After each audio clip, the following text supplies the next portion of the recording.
علمتنا إنك أنت العليم الحكيم رب اشرح لي صدري ويسر لي أمري واحلل عقدة من لساني يفقهوا قولي رب يسر ولا تعسر رب تمم بالخير وبعد.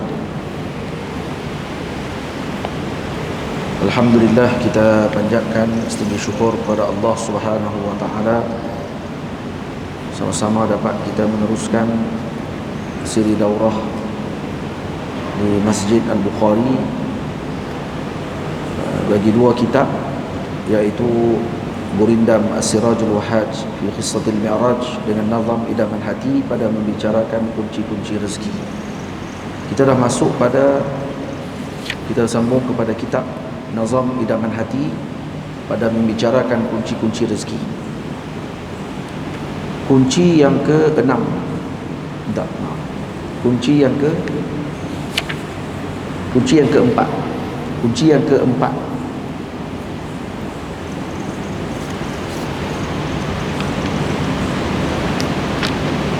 Melaksanakan umrah sebaik sahaja haji dilaksanakan atau sebaliknya.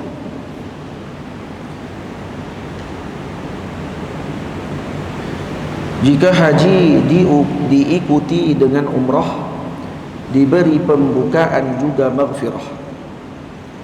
Dimurahkan rezekimu wahai teman, amalan ini menafi kefakiran.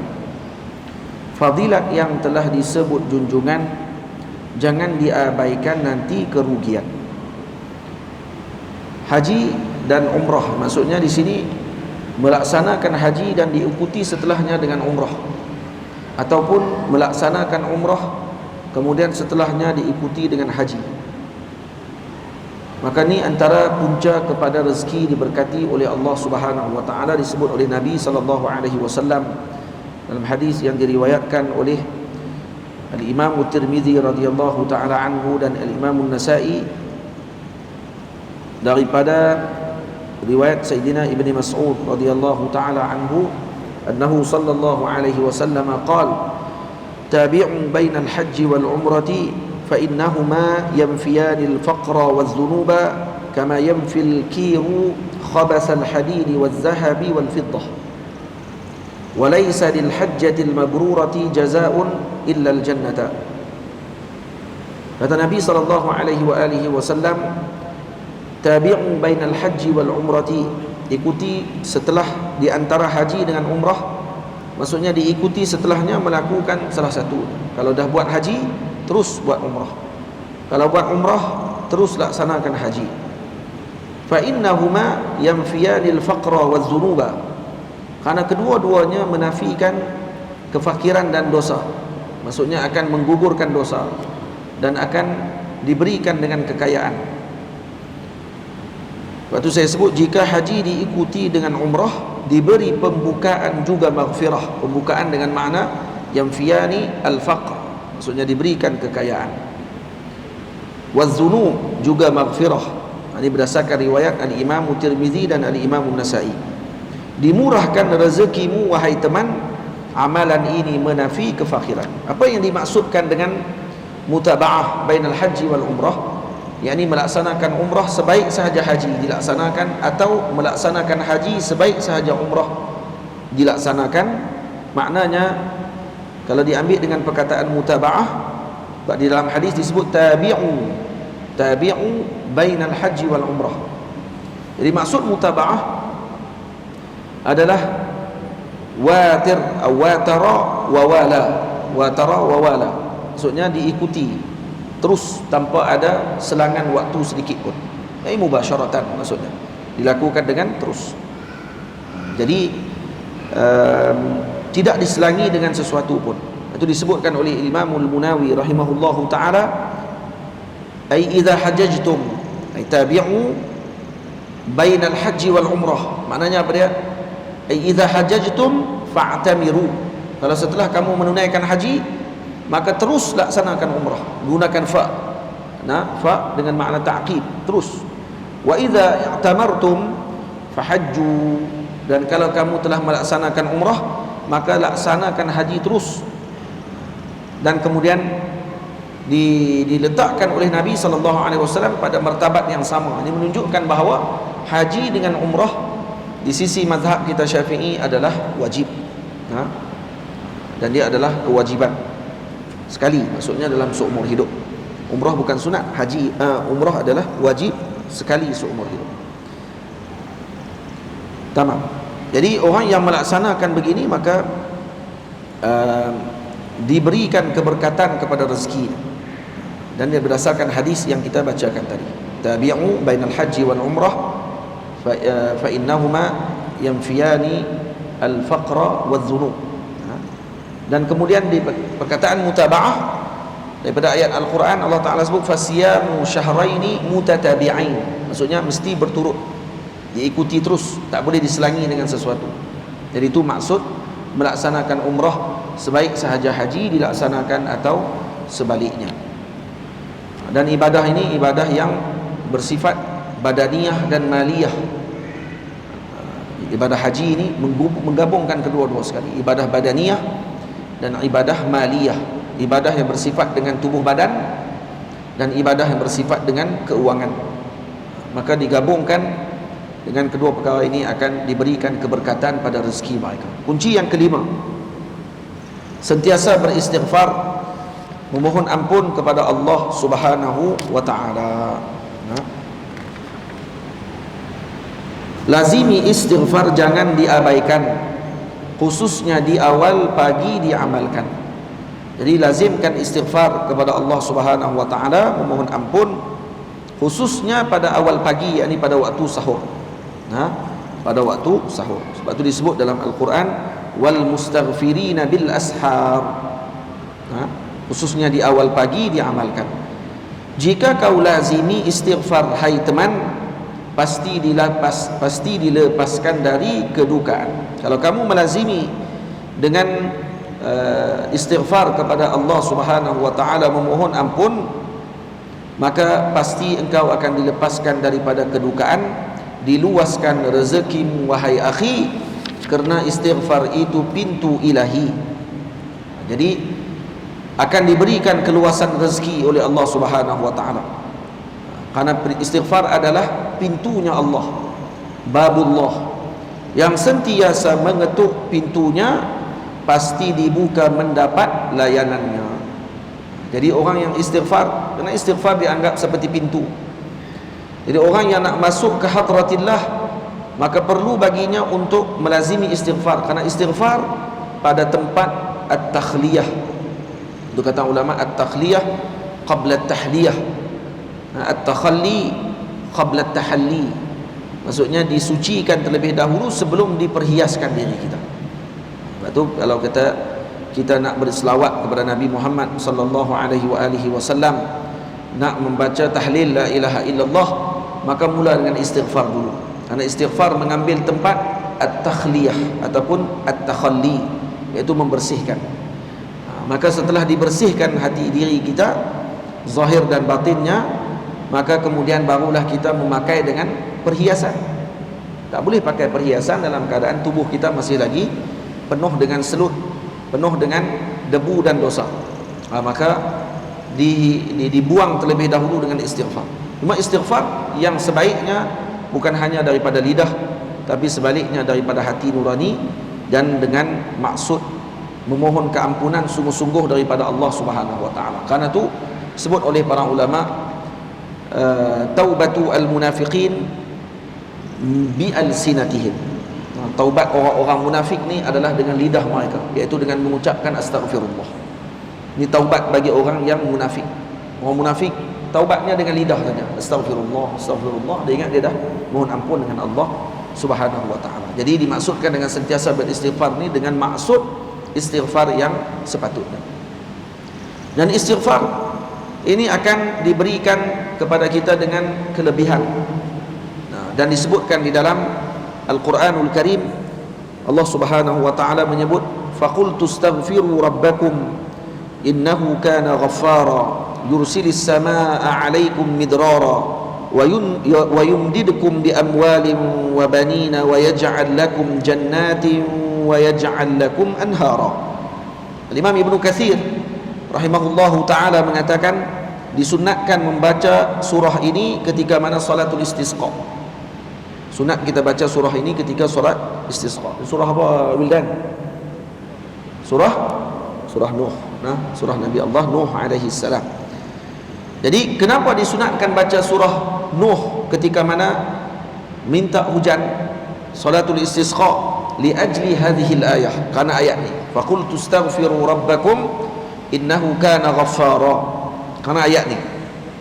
Ini diriwayatkan daripada Sayyidina Amirul Mukminin Sayyiduna Umar ibn al-Khattab radhiyallahu ta'ala anhu, annahu sa'ida al-mimbara liyastasqiya. Sayyidina Umar naik ke atas mimbar untuk minta hujan. Falam yazid ala istighfari wa qira'ati al-ayati fil istighfar wa minha hadhihi al-ayah faqultu astaghfiru rabbakum innahu kana ghaffara yursilis samaa'a 'alaikum midrara. Maka beliau berkata, laqad talabtul ghaitha bimajadihis sama' allati yastanzilu bihal matar. Jadi Sayyidina Umar radhiyallahu taala anhu meminta dengan ini adalah perkara yang mana diturunkan oleh Allah taala daripada langit, dan daripada perkara tersebut rahsianya tadi diminta balik oleh Sayyidina Umar agar diturunkan hujan oleh Allah Subhanahu wa taala. Dan Sayyidina Hasan Al-Basri dalam riwayat Sayyidina Husain pernah ditemui oleh seorang lelaki mengadu kepadanya tentang yang pertama dia mengadu tentang apa? Tentang masalah al-jadb. Jadb apa dia? Hujan tak turun, tanah kering kontak. Maka beliau berpesan kepada orang tersebut agar melazimi istighfar. Datang seorang lagi pula bagi tahu, kata, saya ni fakir, miskin, apa yang perlu saya buat? Maka Sayyidina Hasan Al-Basri dalam riwayat, Sayyidina Husain dalam riwayat yang lain menyebut, kata, lazimi istighfar. Satu lagi orang pula yang ketiga jumpa bagi tahu, kata, saya tidak ada anak, apa yang saya perlu buat? Maka Sayyidina Hasan Al-Basri ataupun Sayyidina Husain mengatakan bahawa lazimi istighfar. Maka orang bertanya kepada Sayyidina Hasan Al-Basri dan juga Sayyidina Husain, kenapa soalan yang berlainan tapi jawapan sama, semua dengan istighfar? Maka kata beliau, daripada ayat Allah dalam surah Nuh yang dibacakan tadi, faqultu astaghfiru rabbakum innahu kana ghaffara. Aku katakan bahawa istaghfiru rabbakum, minta ampun kepada Tuhanmu, sesungguhnya Allah Maha Pengampun. Yursilis samaa'a 'alaikum midrara, maka akan turun hujan dengan istighfar. Itu yang pertama kepada orang yang datang minta kerana bumi dia kering. Wa yumdidkum bi amwalin, dan akan diberikan kepada kamu dengan harta. Ini untuk orang yang kerana fakir, maka lazimi istighfar. Yang kedua, wa banin, yumdidkum bi amwalin wa banin, maksud diberikan anak. Lazimi istighfar. Jangan sikit. Kalau lagi tak dapat, lagi tu istighfar. Nah, kita rasa istighfar 100 kali, kita kata banyak dah sehari ni. Tak dapat pun. Oh, dia kira 100 tu kira banyak. Banyak apa 100? Tambah lagi. Ada seorang mai jumpa saya di Zawiyah. Mereka ni kumpulan selawat. Daripada satu kumpulan selawat. Mereka kumpul dalam grup ni. Mereka buat grup selawat. Jadi mereka duk berselawat ni dah dekat berbilion dah. Kumpul bakat lawan selawat lah. Jadi dia main-main cerita kat saya, dia kata memang betul selawat ni adalah benda yang sangat menyembuhkan. Dan sungguh Al-Imam Nabhani rahimahullahu ta'ala menyebutkan perkara tersebut. Selawat adalah syifa, ubat. Tapi dia melihat kepada i'tiqad orang yang berselawat tersebut, dengan apa dia gunakan, dengan ikhlasnya dia, baru akan menjadi kesan. Pasal kat selawat sahaja ia diterima, tidak ditolak. Selawat adalah amalan yang tidak akan ditolak walaupun riak.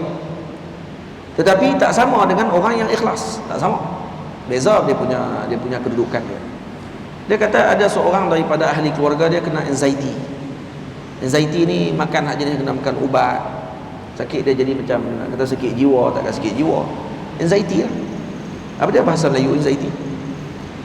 Apa dia? Sakit? Takut. Dia jadi takut, dia jadi bimbang, kalau jadi risau sikit dia jadi lebih-lebih. Ini anxiety. Jadi dia kata selawat. Kawan tu ambil ubat, saudara dia pun selawat 5,000 sehari, tak jadi, masih lagi ada perasaan tadi. Tambah lagi sehari 10,000 selawat pun ada lagi, tambah lagi 15,000 pun ada lagi, tambah lagi 20,000 sehari pun ada lagi, tambah 25,000, hilang terus sakit. Rupanya dia kena berubat dengan cara selawat 25,000 sehari sekali, 25,000 kali sehari, lega anxiety. Kita pula anxiety dengar tu kita pula jadi Masya Allah 25,000 sehari no? Tak mustahil no? Tak mustahil. Sebab tu orang yang ahli selawat dia tak akan gila, insya-Allah. Ahli selawat tak akan gila. Orang yang lazim selawat takkan jadi gila, takkan jadi gila. Tak ada orang yang selawat dia jadi isim, tak. Selawat takkan jadi isim. Jadi isim tu sebab lain, bukan selawat. Dia ni ahli selawat. Banyak jadi isim kalau kata dia zikir dan tidak ada guru. Kenapa? Kerana benda ni berat. Selawat ni Allah Ta'ala jadi benda yang luar biasa. Nah, selawat ni luar biasa. Kalau orang ni lazimi selawat, insya-Allah Allah Ta'ala akan sembuhkan. Tapi jangan sikit. Nah, sebab tu kata Imam Abdul Wahab Sya'rani, seorang yang melazimi selawat ni tak masuk lagi bab melazimi selawat. Melazimi selawat kunci yang ke-8, tapi laju dah ni. Masuk kunci terus. Ya. Melazimi selawat ni kunci yang ke-8 untuk rezeki. Tapi ada orang yang dia inginkan bertemu dengan Nabi SAW, tapi tak diberikan rezeki lagi bertemu dengan Rasulullah. Maka kata Imam Abdul Wahab Sya'rani, sehari dia selawat 1,000 kali. Ada yang 1,000 kali selawat terus jumpa Nabi. Ada orang macam tu. Maknanya itu bilangan yang diredai oleh Rasulullah dengan bilangan tersebut kepada dia. Maka dia kena lazim dengan selawat tadi. Seperti Al-Imam Abu Hasan Syadzili radhiyallahu anhu yang berselawat sehari 1,000 kali. 1,000 kali dia tak sama dengan 1,000 kali kita lah. Rasulullah datang dan cium mulut dia, dan berbau harum mulut dia sampai dia wafat. Al-Imam Abu Hasan Al-Asy'ari radhiyallahu anhu. Al-Imam Nafi', sahibu al-qiraah, guru kepada Imam Malik radhiyallahu anhu, juga dicium mulutnya oleh Rasulullah sallallahu alaihi wasallam. Nafi' tabi' tabi'in, dia dicium oleh Nafi' tabi'in kalau tak salah. Dicium oleh Rasulullah sallallahu alaihi wasallam dalam mimpinya, bangun tidur wangi mulutnya sampai wafat. Maqam dia sebelah maqam Al-Imam Malik di Baqi'. Imam Nafi' radhiyallahu anhu ramai di kalangan awliya Allah Ta'ala. Ada ulama selawat sehari 15,000 kali dan dilazimi setahun baru mimpi jumpa Nabi sallallahu alaihi wasallam. Ada orang macam tu. Ada orang Allah Ta'ala anugerah cepat, ada orang anugerah lambat sikit untuk dia lazimi dan istiqamah dengan perkara tersebut. Jadi kita kalau kata nak mohon satu hajat yang besar, kita sendiri kena sungguh-sungguh. Dalam Quran Allah Ta'ala sebut, faqultu astaghfiru rabbakum innahu kana ghaffara yursilis samaa'a 'alaikum midrara wa yumdidkum bi amwalin wa banina wa yaj'al lakum jannatin wa yaj'al lakum anhara. Allah sendiri sebut benda tu, tapi kita tak yakin. Kita istighfar 1, 2, 3 kali, kita rasa kita akan jadi kaya dah. Tak yakin, insya-Allah Allah Ta'ala akan bagi kepada kita. Tapi yang tu yang paling susah, karena kita masih lagi terikat dengan material. Kunci ke-6, ini kata sebut tadi, pintu ilahi adalah istighfar. Orang yang sentiasa ketuk pintu, maka akan dibuka pintu. Ada seorang alim sufi, kata beliau, sesiapa yang melazimi pintu, maka sudah tentu tuannya akan membuka pintu tersebut. Jadi jangan tinggalkan pintunya Allah Subhanahu wa Ta'ala, lazimi pintunya Allah, maka nanti akan dibuka pintu tersebut. Dengar seorang perempuan tua, perempuan tu kata apa? Bila masa yang pintu tu tutup, sampai nak kena pergi ketuk, pintu Allah tak pernah tutup pun, kamu yang masa kena tutup. Jam tu kawan. Dia maqam lain, ini maqam lain dah. Ni maqam pintu tak tutup, yang ni maqam pintu tutup. Macam tamam. Dan masing-masing ada maqam dia. Esok insya-Allah masuk maqam Mi'raj Nabi sallallahu alaihi wasallam. Kenapa pintu tutup? Kenapa pintu tak tutup? Waktu Nabi hadir sampai ke pintu langit. Nanti insya-Allah esok kita akan bicarakan hal tersebut.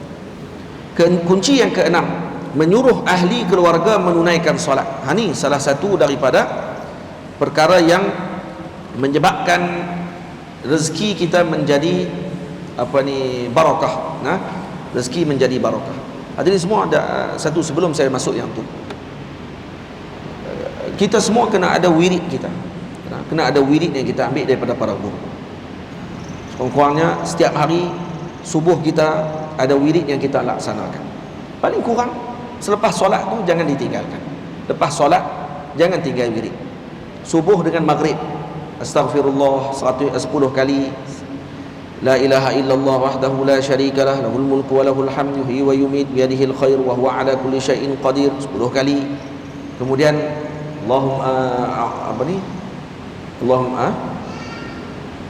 Allahumma ajirni minan nar, dengan lepas mayang pun ingat, Allahumma ajirni minan nar, Allahumma ajirni, baca Allahumma ajirni, yang betul Allahumma ajirna, Allahumma ajirni, boleh je Allahumma ajirna, tak ada masalah. Tapi riwayat sebut Allahumma ajirni, baca masing-masing 7 kali baca.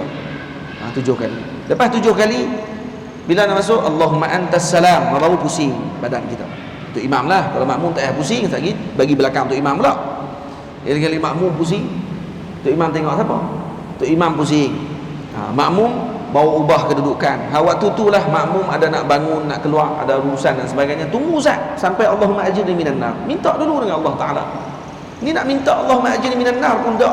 Lepas semayang bangkit, cuy, keluar terus. Lepas tu nak minta, nak minta hak ni, nak kata kita ni rezeki kita kurang, wirid pun kurang, zikir pun kurang. Itu yang masalah. Jadi lazimi yang tu subuh dengan maghrib. Sampailah baca ayat kursi, kurang-kurang jangan tinggal ayat kursi setiap selepas solat. Ayat kursi jangan tinggal. Dia ada musalsal bi qiraati surati bi qiraati ayatil kursi aqibas salah. Ada musalsal membaca ayat kursi selepas solat. Jangan tinggal baca ayat kursi selepas solat. Kemudian baca laqad ja'akum. Laqad ja'akum jangan tinggal. Ini diamalkan oleh al-Imam Shibli. Laqad ja'akum rasulun min anfusikum azizun 'alaihi ma 'anittum harisun 'alaikum bil mu'minina raufur rahim. Qad ja'akum rasulun min anfusikum azizun 'alaihi ma 'anittum harisun 'alaikum bil mu'minina raufur rahim. Fa in tawallaw faqul hasbiyallahu la ilaha illa huwa 'alaihi tawakkaltu wa huwa rabbul 'arsyil 'azim. Kemudian baca sallallahu alaika ya Rasulullah, sallallahu alaika ya Rasulullah, sallallahu alaika ya Rasulullah, baca 3 kali. Imam Shibli baca sallallahu alaika ya Muhammad, sallallahu alaika ya Muhammad. Saya tukar sikit.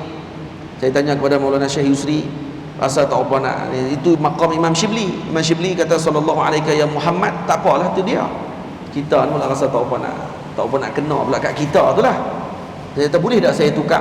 Maulana, kalau saya tukar dengan lafaz sallallahu alaika ya Rasulullah, ahsan, kata Syekh, ahsan. Boleh. Tak ada salam, tulis sallallahu alaika ya Rasulullah, tak ada wasallam. Macam mana pula? Itu mazhabnya Imam Shibli. Dan mazhab sebahagian ulama kata tak mesti salawat, mesti ada salam. Boleh, tak ada masalah. Lazimi yang tu.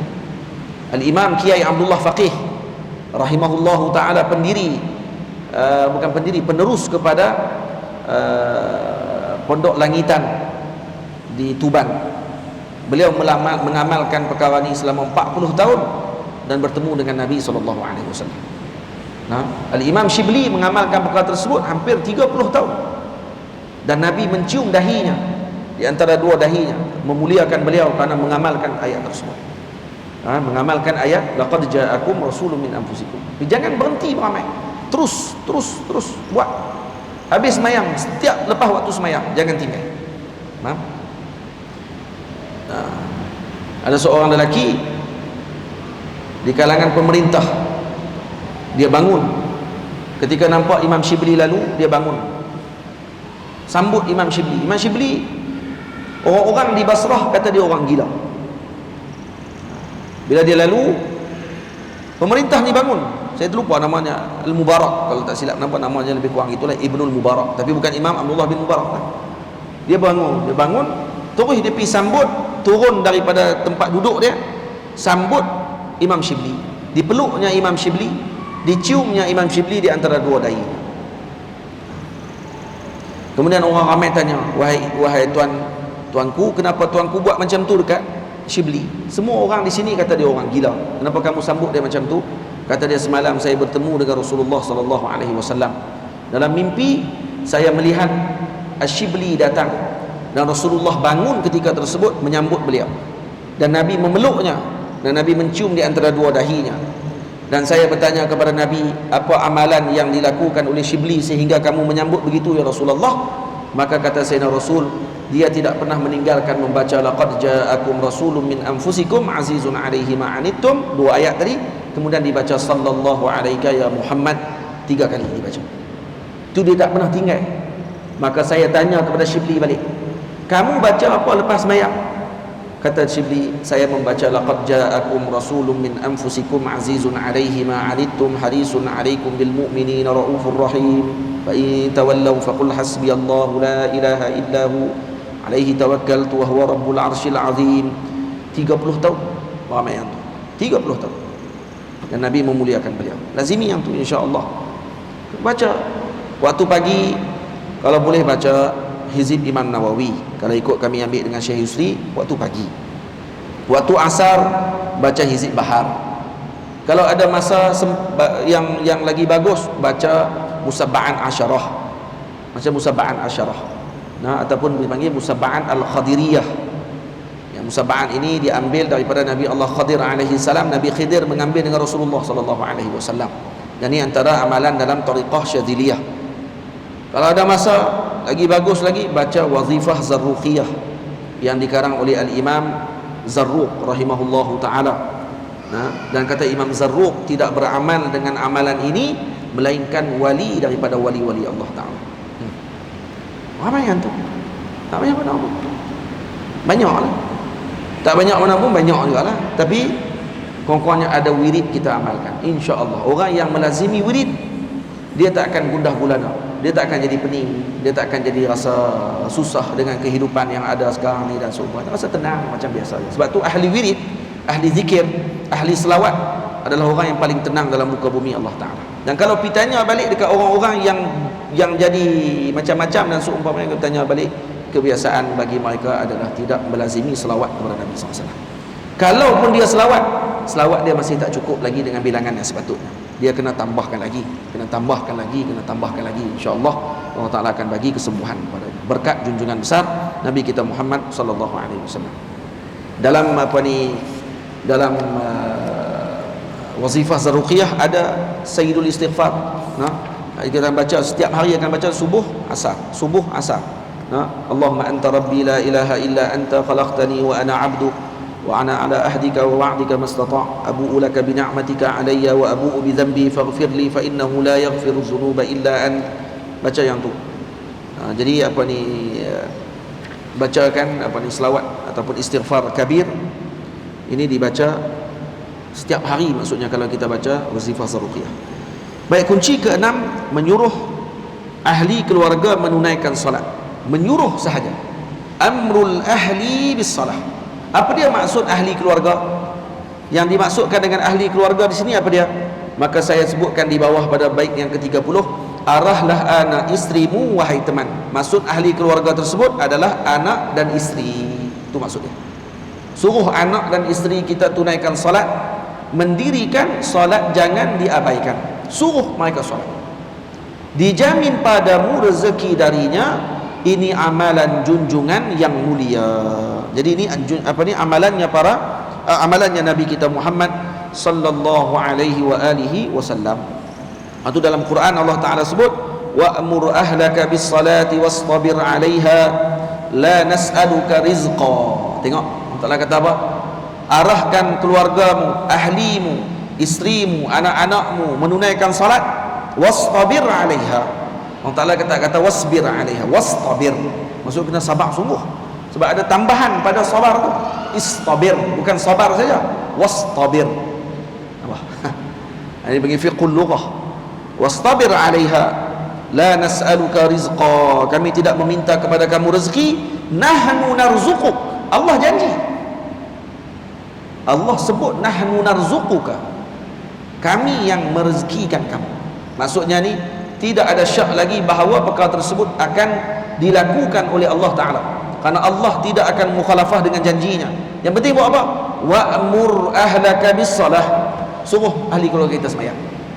Suruh suami kena suruh suami isteri dia semayang, isteri suruh anak-anak semayang, suami suruh anak-anak semayang, panggil semayang.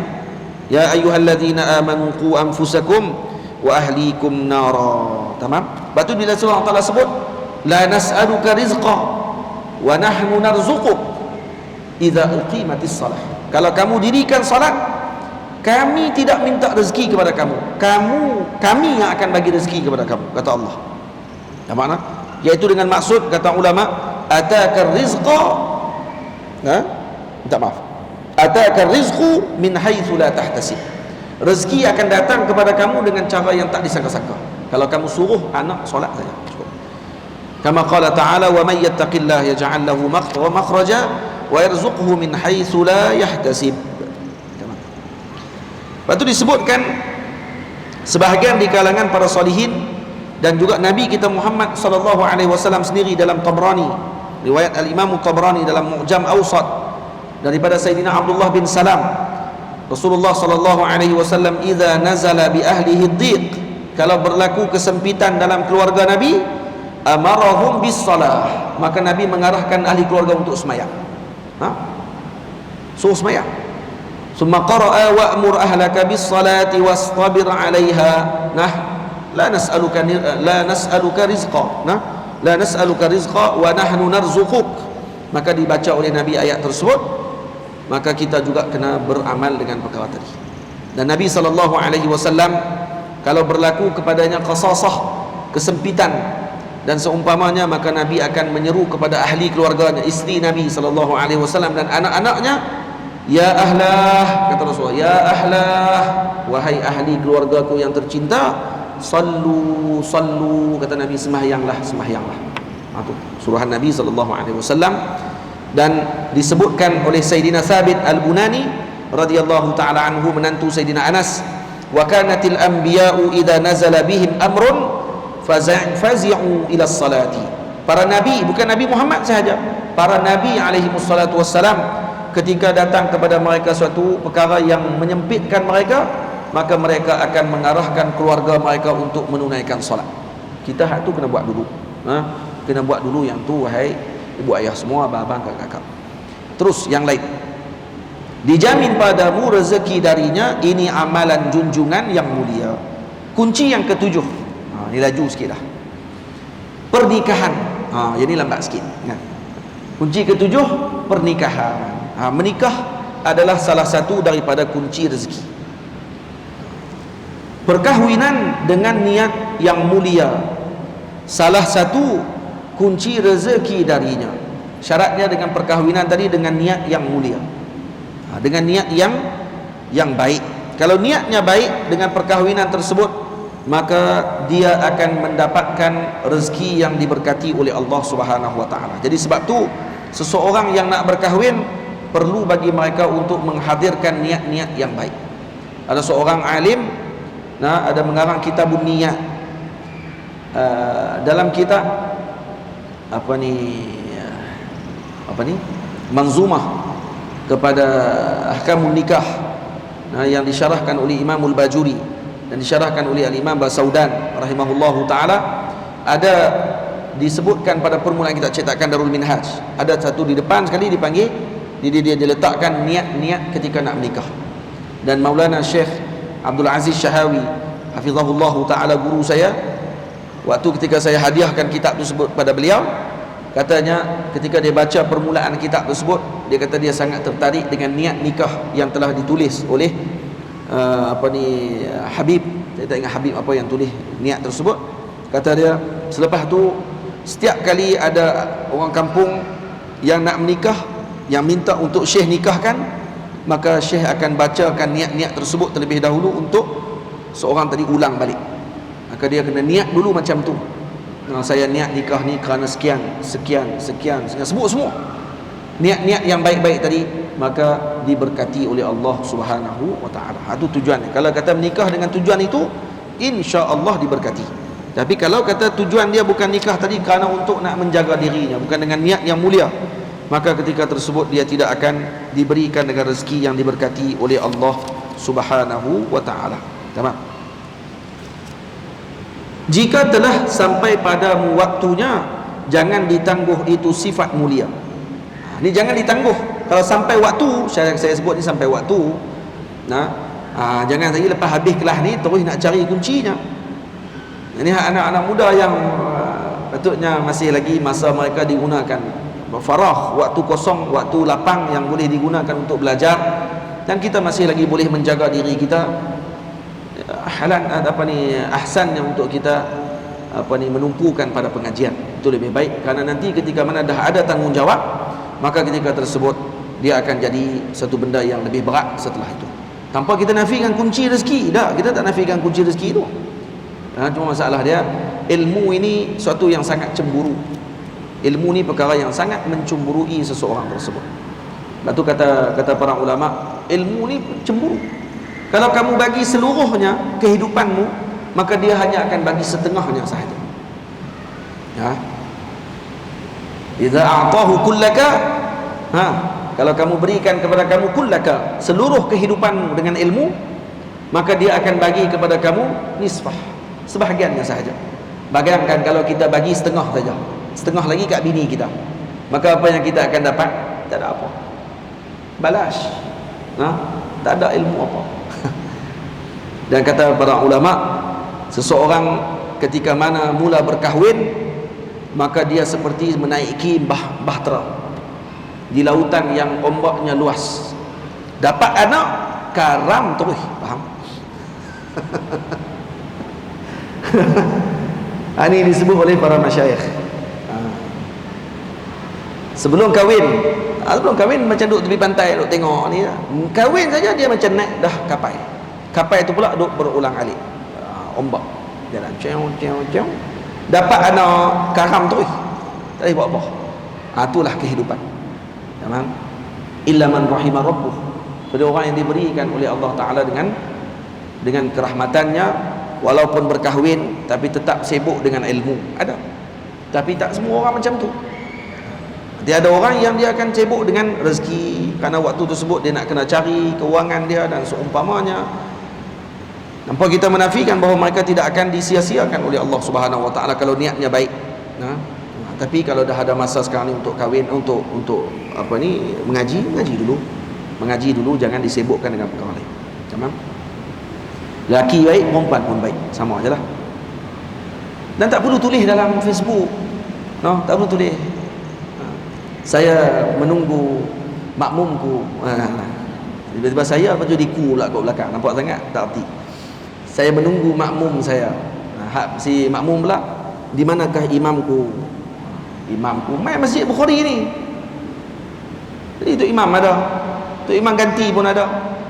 Berlambak tu imam nombor 1, nombor 2. Berlambak tu imam main masjid. Cari tu imam, cari makmum.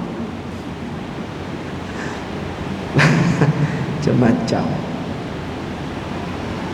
Kahwin ni awal seronok. Masuk tengah, dia mula jadi macam-macam. Dapat anak, dia main ujian lain. Ya, Allah Ta'ala catatkan masing-masing dengan rezeki masing-masing. Jangan bimbang, benda tersebut jangan bimbang. Cuma yang dibincang di sini, kalau kata nak cari rezeki, dan ada orang dia kata kalau kahwin akan menyebabkan sempit rezeki dia. Ini salah. Tak, rezeki tak akan sempit. Sebagai ulama kata tak pula, kalau kahwin muda, ini lebih membantu dia dalam pengajian. Ada sebut macam tu.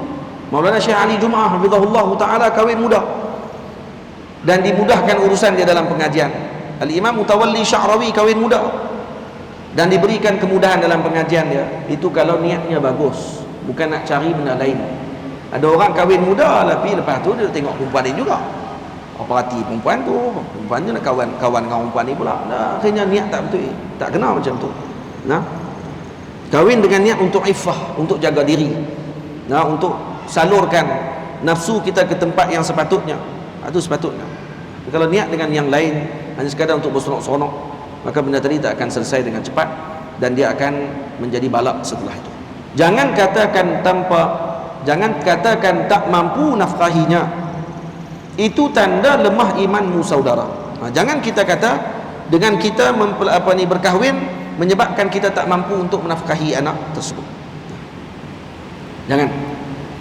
Karena ini tanda kepada lemahnya iman seseorang tersebut. Karena Allah Subhanahu wa taala mengatakan dalam Al-Quran, Allah Taala sebut, wa ankihul ayama minkum was-salihin min ibadikum wa imaikum iyakunu fuqara yughnihimullahu min fadlih wallahu wasi'un alim. Tengok Allah Taala sebut apa?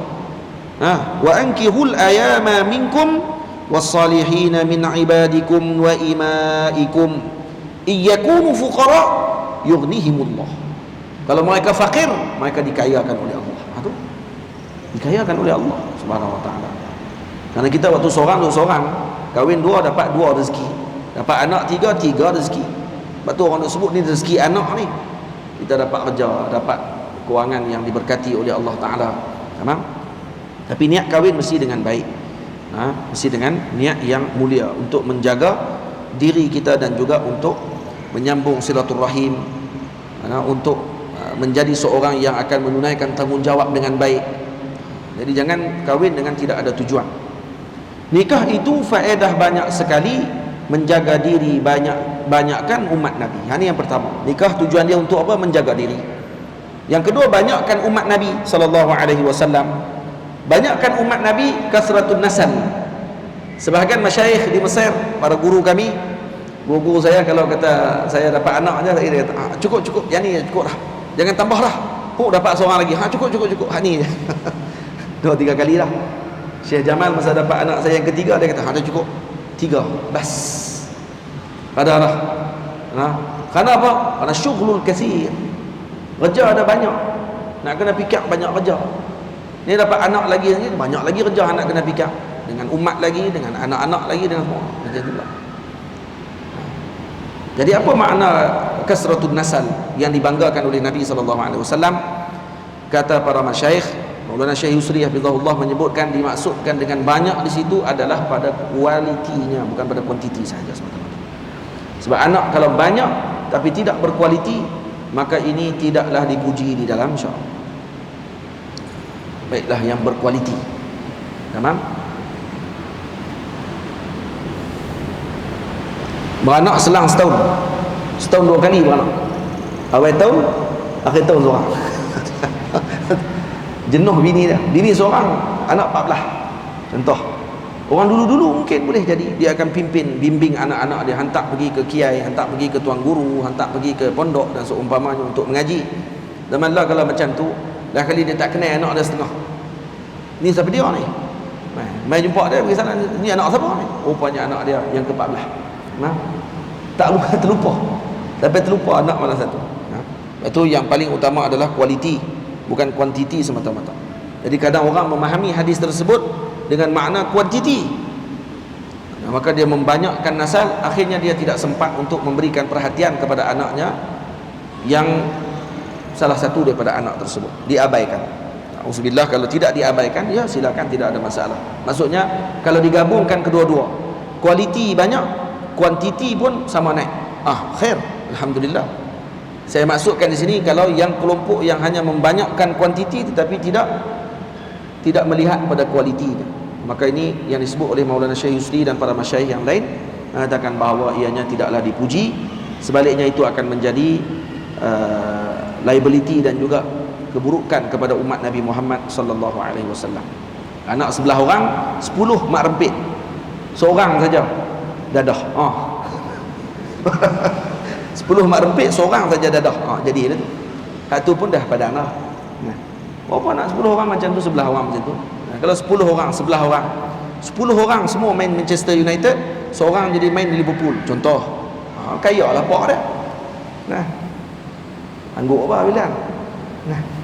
10 orang tok guru, 10 orang orang-orang yang berguna kepada umat Nabi Muhammad.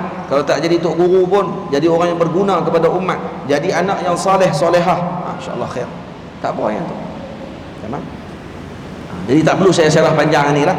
Kekayaan telah dijanji olehnya, jangan ragu itu waswas syaitan jua. Jadi jangan kita ragu dengan perkara tersebut. Kata Imam Ibnu Katsir radhiyallahu taala anhu, disebutkan bahawa Nabi SAW telah mengahwinkan seorang lelaki yang tidak ada pada lelaki tersebut melainkan kain pelekat dia saja satu. Sahabat tadi tak ada apa, kain pelekat je ada. Walam yaqdir ala qatibin min hadid, cincin besi pun tak ada. Kan Nabi SAW waktu ketika duduk bersama dengan sahabat, datang seorang perempuan menghadiahkan dirinya kepada Rasulullah. Ini khususiat Nabi SAW. Nabi khususiatnya boleh perempuan menghadiah diri kepada Nabi, dan Nabi boleh terima tanpa saksi dan wali. Boleh Nabi terima terus buat balik rumah, tapi Nabi buat tak pernah Nabi buat. Lepas tu kena mengaji khasais. Nah, khasaisun Nabi. Naam. Khususiat Nabi kena mengaji, wajib. Karena kalau tahu khususiat Nabi, kita akan kenal Nabi adalah Nabi Allah Taala. Perempuan ni datang, terus dia pun kata kepada Sayyidina Rasul, "Ya Rasulullah, saya menghadiahkan diri saya kepada Rasulullah." Rasulullah tengok dia, Rasulullah duduk. Perempuan tu sebut sekali lagi, Nabi senyap, Nabi tak tengok dah. Kemudian perempuan tadi malu, terduduk. Ni depan sahabat ramai ni. Maka seorang sahabat Nabi kata, "Ya Rasulullah, kalau kamu tidak berkehendak, saya pun tak kahwin lagi," kata dia. "Saya tak kahwin lagi ya Rasulullah." Maka Nabi tengok kepada lelaki tersebut dan Nabi tanya, "Kamu ada apa-apa boleh jadikan mahar?" Dia kata, "Tak ada apa ya Rasulullah." Pergi tengok dulu di rumah. Balik rumah, tengok, cari dalam rumah. Kok ada duit, main balik. "Tak ada ya Rasulullah." "Walau khataman min hadid," walau cincin besi. "Walau cincin besi ya Rasulullah." Cincin besi pun tak ada. Tu dia, rumah dia ada apa? Tak ada apa, ada kain pelikat dia ya. Ada kain izar. Dan kenapa tak sebut baju? Karena ma'ruf para sahabat Nabi ridwanullah alaihim ajma'in, kebanyakan mereka hanya ada satu kain sahaja. Yang kain tadi dibalut, diikat dekat tengkuk. Nah, ikat macam mana? Ikat macam ni.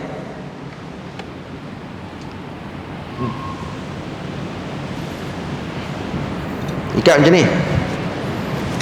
Allahu Akbar, Allahu Akbar. Ish, ya Allah. Ilhamuddin juga salah.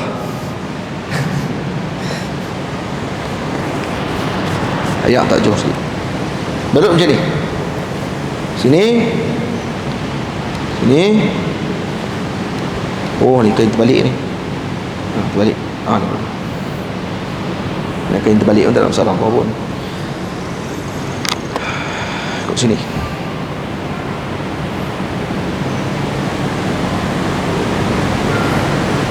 Kain besar lah, kena kain besar macam ni, naik macam ni, banyak sangat wire pun, balut macam ni di kepala. Kita tengok balut macam ni, belakang terbuka, depan je balut macam ni.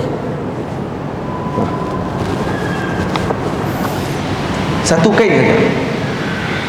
Kita kain berlambak dalam rumah tu pun kata tak ada kain. Kita berlambak-lambak kain dalam rumah pun tak ada kain lagi. Sahabat Nabi pakai macam tu saja. Tu saja pakaian para sahabat Nabi ridwanullah alaihim ajma'in. Yang ini disebutkan daripada para guru saya, ketika mempelajari syama'il Nabi SAW. Jadi dia tak ada cincin besi pun tak ada. Yang Sayyidina Anas bin Malik waktu ketika mana diceritakan kisah ni kepada anak cucu, anak menantu dia, itu Sayyidina Sabit bin Al-Bunani ada sekali, dan kemudian isterinya, anak Sayyidina Anas, isteri Sayyidina Anas kata apa? Isteri kepada Sayyidina Sabit, anak Sayyidina Anas perempuan, dia kata, "Ish, tak malu perempuan tu no? Tak malu. Pi tawak diri kat Nabi, tak malu lah." Sayyidina Anas kata, "Uskuti, diam kamu. Perempuan tu lebih baik daripada kamu. Perempuan tu lebih baik akhlaknya daripada kamu. Itu bukan perempuan jalanan, itu perempuan yang mulia. Bukan orang tak segak, orang yang mulia, orang yang cantik, tapi dah tidak diarahkan oleh Allah Subhanahu wa taala. Bukan senang-senang Nabi nak ambil kalau bukan arahan daripada Allah. Ini bukti kata Rasulullah, bukan mengikuti hawa nafsunya, tetapi kesemuanya dengan panduan daripada Allah Subhanahu wa taala. Kalau kita ada khususiat tu, Allahu Akbar.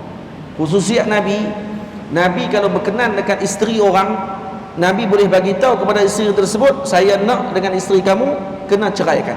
Dan wajib suami tadi ceraikan isteri tersebut. Dan cukup iddah, selesai iddah, Nabi boleh berkahwin dengan perempuan tadi. Nabi buat? Tak, Nabi tak buat. Walaupun itu dibenarkan kepada Nabi SAW. Sebab tu saya kata wajib belajar khususiat Nabi. Baru kita tahu Nabi itu siapa. Yang tak belajar khususiat ni yang tak erti apa. Tak belajar khususiat Nabi, dia kata Nabi kahwin sampai 11 orang. Nah, ini apa ni? Ada lagi dengan sebut lagi gundik pun ada disebut kepada Nabi SAW. Ini orang yang jahil, murakkab, dan ini orang yang buruk adab dengan Nabi SAW. Kenapa? Karena tak mempelajari tentang Rasulullah SAW. Nah, seperti mana kita mengucapkan asyhadu an la ilaha illallah wa asyhadu anna sayyidana Muhammadar Rasulullah, wajib kita kenal Allah, wajib kenal Rasulullah SAW dengan semua apa yang sepatutnya bagi kita untuk mengenal Nabi, daripada sirahnya, khususiatnya, syama'ilnya, dalailnya, fadailnya Nabi SAW. Kena tahu semua tu, barulah orang tadi akan sempurna imannya dengan baginda Rasul sallallahu alaihi wasallam. Saya ada karang sedikit berkenaan dengan khususiat dalam kitab saya Jawahir Lu'lu'iyah fi Alfiyati Sirah Nabawiyah. Saya ada karang 1000 bait syair berkenaan dengan sirah Nabi sallallahu alaihi wasallam. Ada 1000 bait. Siap dah lah, lama dah siap. 2 tahun yang lepas. Siap waktu ketika mana saya dalam kuarantin 14 hari di Kuala Lumpur. Waktu mula sampai waktu Covid yang pertama. Sampai di Kuala Lumpur, selama 14 hari dalam kuarantin tu, saya sempat mengarang sebuah kitab yang ada 1000 bait, 1000 rangkap syair berkenaan dengan sirah Nabi SAW, dan dalam tu ada satu bab berkaitan dengan khususiat Nabi SAW. Tu kalau nak buat daurah di Masjid Bukhari, kena ambil masa lebih kurang 5 hari. Tu pun kalau boleh habis 5 hari. 5 hari, sehari 2 majlis. Satu majlis kena baca 100 bait. Tu nampak macam mustahil. Tu nampak agak mustahil lah. Sehari 100 bait nak kena baca. Kalau 5 hari maksudnya kena 10 majlis kalau 100 bait. Jadi kalau nak selamat kena sebulan. Tu 1000 bait nak saya karang. Tu kitab yang besar yang saya karang, cuma masih tak dicetak lagi sampai sekarang. Nak tunggu masa bila nak cetak tu, Allah Allah. Sebab mukaddimah tak siap-siap lagi. Itulah masalah saya. Masalah kitab siap, mukaddimah tak ada. Mukaddimah saya macam ni lah. Dia mukaddimah kitab ni. Itu 1000 bait. Semua ada dalam tu. Maksudnya lengkap sirah Nabi daripada Nabi lahir sampailah Nabi wafat. Kesemuanya ada dalam tu. Yang tak ada dalam Syamil fi Khulasatul Syama'il ada dalam tu.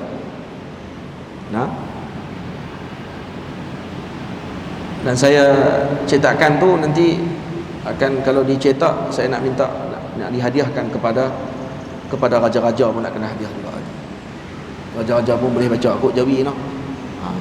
So depa baca juga. Baca Syama'il apa ni, sirah Nabi SAW. Saya nak buat hak elok sikit bagi kat para raja. Kunci yang ke-8. Jadi saya tak syarah panjanglah bab pernikahan ni. Yang ni kena, kerana ni orang memang syok lah syarahan ni. Tapi tak payah, cukup sikit-sikit je ni lah. Boleh bila? Sabar saya, muda lagi. Duduk bagi mengaji, bagi habis dulu. Nak menikah umur Tok Guru 26. Saya umur 26 nikah. 26. Nikah waktu umur tu insya-Allah. Jadi adik-adik saya nikah awal. Ada masa insya-Allah boleh, ada rezeki insya-Allah, jangan bimbang sampai masa kahwin. Siapa pun tak boleh halang waktu tu. Betul? Dan kalau dah kahwin, kita dah ada tanggungjawab, maka pada ketika tersebut perlu melaksanakan tanggungjawab kita. Maka waktu tu kita dah di maqam asbab. Kita di maqam asbab dah waktu tersebut. Maka orang di maqam asbab juga boleh menjadi para wali Allah Ta'ala. Tak ada mustahil apa. Tak boleh jadi wali Allah Ta'ala, boleh. Tak boleh jadi wali pun jadi wali nikah anak dia, kalau dia anak dia perempuan, kan?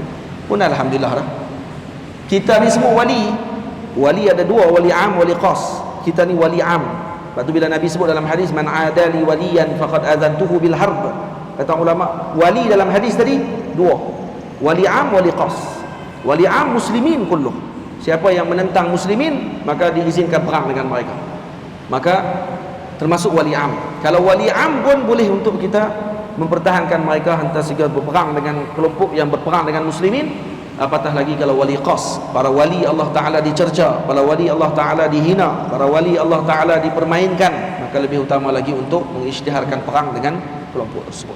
Siapa yang isytihar perang? Allah yang isytihar perang. Kita tak perang, Allah isytihar perang. Bila Allah perang dengan kelompok yang sedemikian, maka tidak perlu bimbang apa-apa lagi. Mereka akan tenggelam dengan sendiri mereka nanti, insya-Allah. Sendiri mereka akan tenggelam. Kunci ke-8, melazimi selawat ke atas junjungan besar baginda Rasul sallallahu alaihi wasallam. 10 minit. Lazimkanlah selawat buat junjungan, pasti segala hajatmu diperkenan. Saya ada satu kitab yang saya karang, Tarjis Liwa' Mu'allam. Pada menceritakan berkenaan dengan tempat-tempat yang disunatkan kita berselawat kepada Nabi Muhammad sallallahu alaihi wasallam. Ada lebih kurang 55 tempat. Secara ringkas dalam bentuk syair saya karang pun waktu ketika kuarantin tu.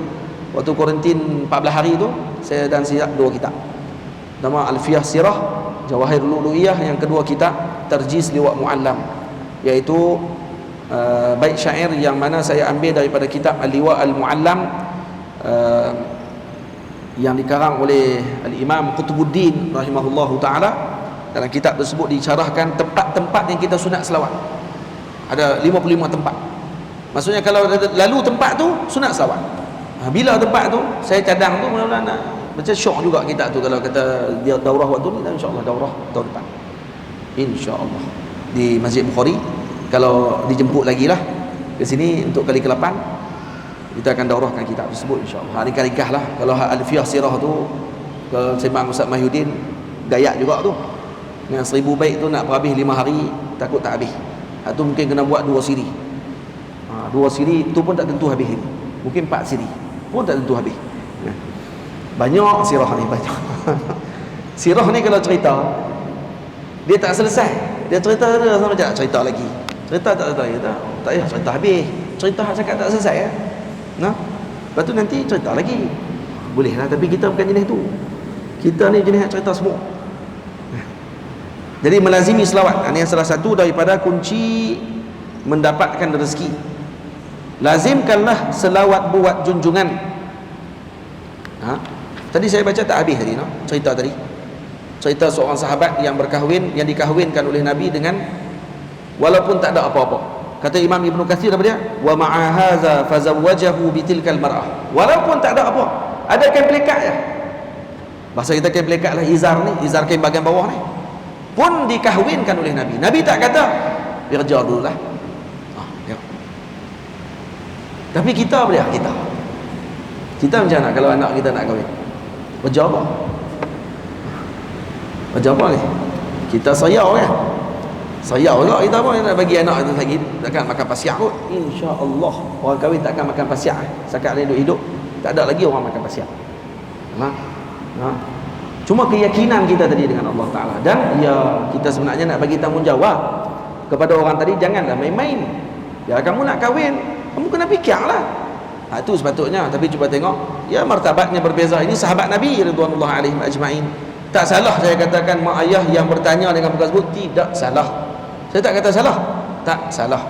Kerana mereka juga yakin dengan Allah Ta'ala. Saya yakin dengan perkara tersebut, insya-Allah. Ini husnuzan dengan mak ayah. Kerana kita pun ada anak, kita pun nanti akan jadi macam tu jugalah, insya-Allah. Mana nak tahu orang main takkan nak bagi terus. Kerja apa? Saya tak kerja apa. Ada kebelekat ni je, Ustaz. Ada kita macam nak waktu tu. Nanti kita pula lah diuji oleh Allah Ta'ala. Jadi saya tak kata mak ayah yang bertanya tadi salah. Cuma salahnya kalau kita menekan perkara tersebut dan menganggap bahawa tidak boleh lagi mana dia tidak ada sumber material dia. Tak, itu tak boleh. Kalau kita pula bagi jalan kepada dia, dan anak kita memang berkenan dekat dia, daripada jadi benda tak elok, dia dikahwinkan, tapi bagi jalan kepada dia. Mana yang kamu boleh buat apa? Apa yang kamu boleh untuk nak cari, nak bantu nanti kalau dah berkahwin, perancangan dia macam mana, kata. Ya, kena ambil sebab. Dan tu benda tidak menyalahi syarak.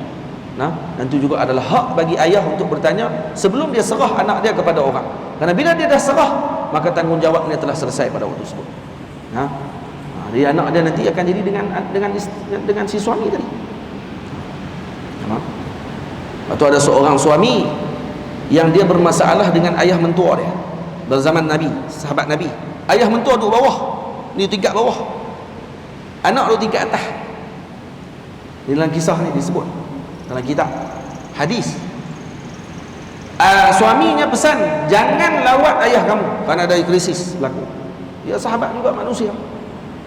Nah, dan panduan yang mereka tunjukkan tadi diberi panduan kepada kita. Bila dia pesan kepada isteri, jangan turun lawat ayah kamu. Maka si isteri tadi taat dengan perintah suami dia, tak turun. Satu hari ayah dia jatuh sakit, suami dia pesan dah, jangan turun, dan dia tak turun. Hantar surat kepada Nabi SAW, hantar utusan, dan dalam surat tadi ditulis, ya Rasulullah, suami saya melarang untuk saya melawat ayah saya yang ada di tingkat bawah. Ayah saya sakit sekarang, apa yang perlu saya buat? Apa kata Nabi? Taat suamimu, taat suamimu. Kena taat suami. Maka dia mentaati suami dia, mengikuti arahan Nabi SAW, sampailah ayahnya wafat, dan dia tak sempat lawat ayah, tak sempat. Kemudian Nabi hantar surat kepada wanita tersebut, utusan. Nabi kata apa? Maklumkan kepada perempuan tersebut, wanita tadi, bahawa Allah mengampunkan ayahandanya disebabkan taatnya kepada suaminya. Dosanya diampunkan oleh Allah. Kita nampak sudut, nampak kerah. Sudut yang kedua, kebaikan kepada si ayah tadi. Ya, masing-masing ada maratibnya, ada martabatnya di sisi Allah Subhanahu wa taala. Ya, kita kalau jadi suami, ya alhamdulillah lah, kita ni pak mentua tak krisis dengan kita. Kalau ada orang tu krisis dengan pak mentua dia, kita nak buat macam mana? Dia krisis dengan pak mentua, isteri dia pula duk menekan dia. Isteri nak ikut siapa? Isteri yang paling utama adalah suaminya. Jangan lebihkan yang lain daripada suaminya. Suaminya lebih pada pak dia lagi pada ketika tersebut. Itu kena ingat betul. Faham? Sebab tu jangan dibanding-bandingkan perkara tadi, dan jangan disebut-sebutkan perkara tersebut di depan suami kita. Kerana suami kita adalah segala-galanya dibandingkan dengan siapapun, kerana dia adalah pintu syurganya kita. Kena hati-hati, jaga-jaga para wanita. Suami pun kenalah reti juga. Kalau suami isteri dah memberikan sepenuhnya kehidupan macam tu, suami juga perlulah bijaksana dalam mengemudi rumah tangga tersebut. Janganlah dia pun sama naik juga pakat lawan kerah. Elok. Terbaliklah rumah tu memang pecah betul. Sebab tu kena hati-hati. Dia kena, orang bila kahwin ni dia akan mula naik kematangan dia ke peringkat yang kedua, ketiga, keempat. Dia naik. Sebab dia akan melalui proses kehidupan. Saya bercakap depan orang tua-tua, saya mohon ampun, mohon maaf. Orang tua-tua lebih tahu tentang bagaimana untuk menguruskan perkara tersebut. Kita tengok jarang orang tua-tua ni bercerai.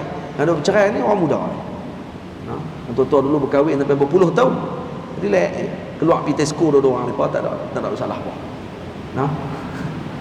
Ada jenis masalah ni hak orang muda-muda ni. Lazimkanlah selawat buat junjungan 2 minit.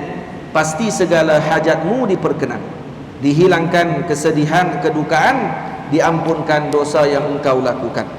Ni. Jadi orang yang melazimi selawat kepada Nabi SAW akan dihilangkan kesedihannya, kedukaannya, diampunkan dosanya. Jika lidahmu basah dengan selawat, rezekimu dijamin tidak terlewat. Lazimi dengan selawat. Nah, disebutkan di dalam hadis Nabi kita Muhammad SAW, bila mana turunnya bila Nabi SAW menyebut, ya ayuhan nas uzkurullah, wahai manusia, berzikirlah kepada Allah, berzikirlah kepada Allah. Ja'atir rajifatu tatba'uha ar-radifah. Nanti telah datang, akan datangnya hari kiamat, kata Nabi SAW. Ja'atir rajifah, rajifah dengan maksud apa di sini? Nafqatul ula allati yamutu lahal khalaiq. Akan datang tiupan sangkakala yang pertama, tatba'uha ar-radifah, yang diikuti setelahnya dengan tiupan yang kedua, kata Nabi. Maksudnya Nabi beringat dengan hari akhirat.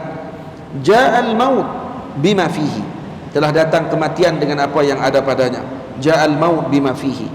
Qala Ubay, kata Sayyidina Ubay bin Ka'ab radhiyallahu anhu, ya Rasulullah, bila dia dengar perkataan ni, terus dia tanya kepada Nabi, ya Rasulullah, inni aktsaru salata alaik. Minta maaf, ini uksiru salata alaik, saya membanyakkan selawat kepadamu ya Rasulullah. saya membanyakkan selawat ke atasmu, fakam aj'alu laka min salati, berapa banyak saya nak jadikan doa saya berselawat kepadamu ya Rasulullah. Maksud dalam doa saya nak doa macam mana, berapa banyak nisbah selawat yang perlu saya hadirkan dalam doa saya. Maka Nabi kata, masyita, apa yang kamu inginkan. Qultu ar-rubu', kata dia, kalau 1/4 daripada doa saya ya Rasulullah. Kata Nabi, masyita in zitta fahuwa khairun lak, ikut suka kamu, tapi kalau kamu tambah lebih baik. Qultu fan nisfu, Sayyidina Ubay tanya, kalau setengah? Qala ma syi'ta in zitta fahuwa khairul lak, kalau kamu tambah lebih baik, kata Nabi. Kalau kamu nak buat tu pun tak apa. Fasulusain, kata dia, kalau 2/3, kata Nabi. Ma syi'ta in zitta fahuwa khairul lak, kalau tambah lebih baik, kata Nabi. Qultu aj'alu laka salati kullaha, saya jadikan seluruh doa saya selawat kepadamu ya Rasulullah. Maka apa kata Nabi? Idzan tukfa hammuk wa yughfar zambuk, kalau begitu wahai Ubay, seluruh doamu adalah selawat kepada Nabi, maka akan diperkenankan, akan dicukupkan kegundah gulanaanmu, dan kemudian akan diampunkan dosamu. Dua dapat. Faham tak? Hal ini dimaksudkan dalam hadis yang disebutkan oleh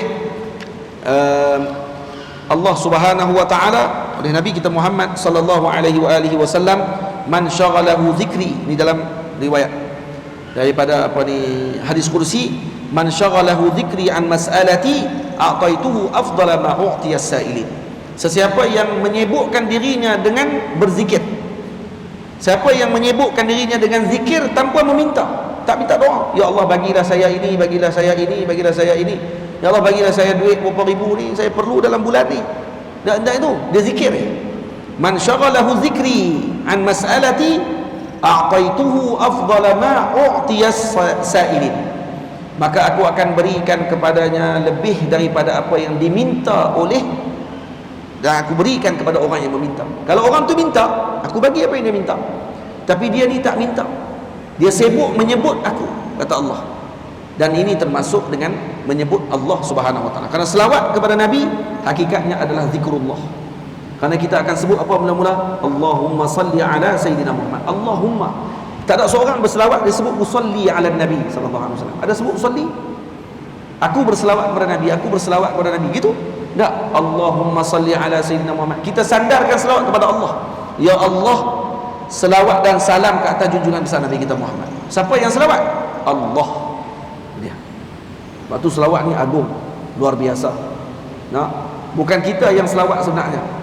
Kita sandarkan kepada Allah Ta'ala. Dan ini terkena dengan hadis, man syaghalahu dzikri an mas'alati a'taituhu afdala ma u'tiya as-sa'ilin. Maka kalau kita amalkan ni sungguh-sungguh, insya-Allah Allah Ta'ala akan berikan pembukaan demi pembukaan kepada kita. Hakikatnya nak kena yakin dengan perkara tersebut. Banyak di kalangan kita bila kurang yakin, maka akan kuranglah hasilnya.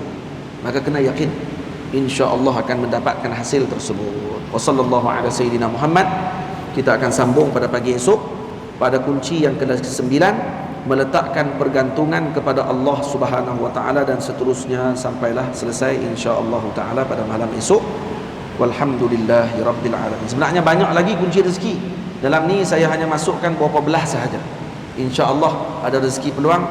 Selepas ni saya akan tambah lagi kitab ini kepada beberapa lagi kunci yang lain. Jadi kitab ni akan ada tambahan nanti insya-Allah. Jadi mungkin akan jadi terbaik lagi lah.